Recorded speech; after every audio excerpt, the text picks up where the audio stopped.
The Monsignor also transferred $1.9 million in parish funds to bank accounts affiliated with Crank Carone, Adams' former chief of staff, Brennan said. Hello everybody, welcome back to the channel. My name is Cool Breeze. This is a place where the content is always chill and the vibes are premium. Today we're going to be talking about a priest who got everything taken away, all because of Sabrina Carpenter.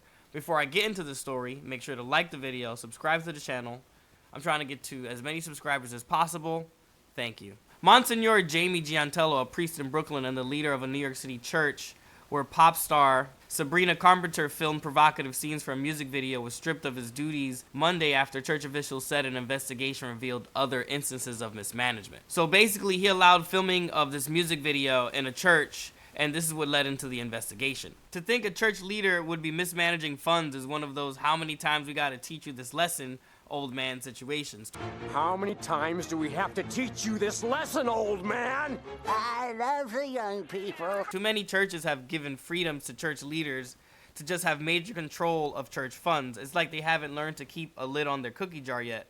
It's almost like this is some divine intervention to get them kicked out of this job. An investigation launched after the video revealed that Gigantiello made unauthorized financial transfers to a former top aide in New York City Mayor Eric Adams' administration, which is being investigated on charges of corruption. So he was trying to get kickbacks from the city? For what exactly? Church leaders already get plaques to park everywhere. What else could he possibly want? A private jet to the Vatican? I am saddened to share that investigations conducted by Alvarez and Marshall and Sullivan and Cromwell LLP have uncovered evidence of serious violations of diocesan policies and protocols at Our Lady of Mount Carmel, parish officials explained.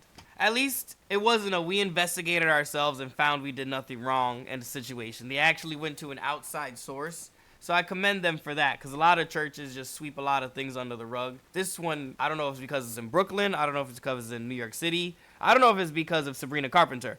They were not letting this guy go. Besides relieving Gigantiello of administrative duties, Brennan also dropped him from fundraising duties as vicar of development for the diocese and conducted a spiritual rite to restore the sanctity of the church. Damn, I didn't know financial crimes were related to unholiness. Or was it the Sabrina Carpenter video? Either way, there is many a sin happening in that church in Brooklyn, and this church leader was not helping at all. On Monday, Brennan said a broader review uncovered other instances of administrative impropriety. Among them is an ongoing investigation into Gigantiello's use of church credit card for substantial personal expenses, he said. From 2019 to 2021, the Monsignor also transferred $1.9 million in parish funds to bank accounts affiliated with Crank Carone, Adams' former chief of staff, Brennan said. The bishop said Gigantiello failed to seek prior approval for transactions and didn't properly document them in violation of diocese investment policies and protocols.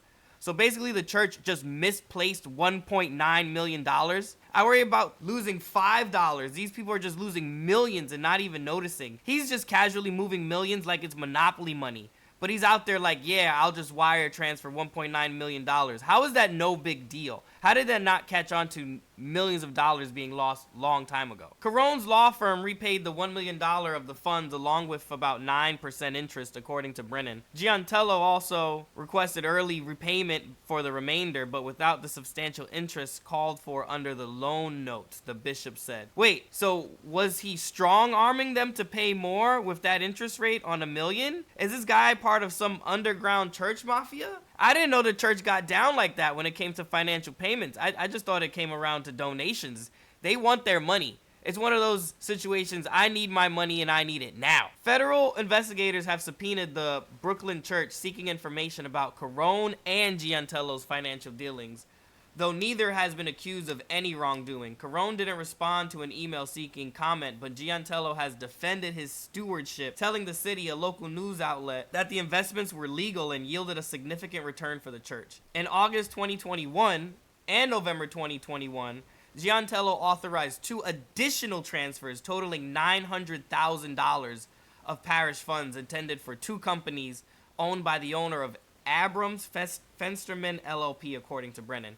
The priest did not get permission from the diocese for either of these transfers, the bishop added. That's almost $2 million he is just moving around, and for what reason? And how did it help the church exactly? I need him to teach me a course in finances. He obviously got into the wrong profession. Finance bro with a background in blessing money. That's what it should say on his card. Maybe he'll start offering Holy Finance 101, how to fund your own mansion with church funds. Also, he has an impressive real estate portfolio worth more than $2 million, including a house in the Hamptons and a pricey waterfront condo in Florida. A review of records by the Post reveal. Turns out while most priests are out here saving souls, Gigantiello's been out here buying waterfront condos. And no, he didn't win them in a bingo game or win them in the lottery. We're talking about prime real estate in Florida and a house in the Hamptons, because nothing says humility like beachside property. Monsignor Jamie Gigantiello, who had his pastoral duties yanked at Our Lady of Carmel Annunciation of the Blessed Virgin Mary last week, even peddled a $2,000 a week timeshare on the resort island of St. Martin on Facebook in October. While there's no indication that the real estate holdings are improper or skirt the law, the Fed's review of Our Lady Carmel's finances and Gigantiello's personal wealth has come under major scrutiny, and it should. How is he getting all this money, and how is he moving it around? How is he getting all these kickbacks? Like I said, there's some kind of church mafia happening. His Long Island spread in Southampton, which Gigantiello bought in 2021 for $605,000 and co-owns with a fellow Brooklyn pastor, is now valued at more than $700,000 according to court records. Sources said the house has hosted parties for city insiders in the past, including NYPD brass. Gigantiello's condo in Pompano Beach, which he purchased in 2009, for $417,000, now has a market value of more than $1.4 million, the records show. The popular and well-connected pastor, who has not been charged with any crime by the feds. Gigantiello is a well-known person among Big Apple power brokers, is a familiar figure around fundraisers for needy causes, and is a vocal supporter of the NYPD and some of the city's most successful charities. Bro, how many people does this man have in his pocket? Imagine all the parties he's throwing and all the dirt he has on others. That's wild, and I'll show you what I'm talking about soon. The priest is a colorful figure who has authored a cookbook and has his own line of Italian sauces. In September, sources revealed the feds served a subpoena seeking records of Our Lady of Carmel's finances, including dealings with attorney Frank Carone, what I said before, the former chief of staff of Mayor Adams. But this is what I was talking about, where he's a sneaky person. He does other sneaky things besides just moving a ton of money. In addition to Gigantiello allegedly mishandling funds, Brennan claimed the priest secretly recorded private conversations in the parish and interfered with the administration of the parish, being directed not to do so. One of the recorded conversations involved the temporary administrator, Deacon Dean Dobbins, who took Gigantiello's place following Carpenter's video shoot, using racist and other offensive language, according to the bishop. Dobbins is also listed as a parish deacon for Our Lady of Mercy Roman Catholic Church in Queens, was relieved of his role at Our Lady of Mount Carmel due to the language he used in the recorded video, Brennan announced. Brennan, who oversees Catholic churches in New York City boroughs of Brooklyn and Queens, said he also relieved Deacon, who had been appointed as a temporary administrator during the investigation. He said the deacon had used racist and other offensive language during private conversations in the parish office that had been secretly recorded at Gigantiello's direct. So this man is secretly recording other deacons. Imagine, like I said before, all the other information he might have on top New York City officials, because he hosts those parties in his locations, and he's giving them other locations to party at too, like in Florida. Or like the Hamptons. This is crazy how well connected this priest Gigantiello is, and how he's just now getting caught when he's been moving millions of dollars for who knows how long. So what are your thoughts on this well-connected priest? Did you know the church had hidden crime bosses in its ranks that are washing money? Anyways, let me know your thoughts below. Hope you enjoyed the video. Subscribe to the channel. Like the video. I'll see you on the next one. Peace.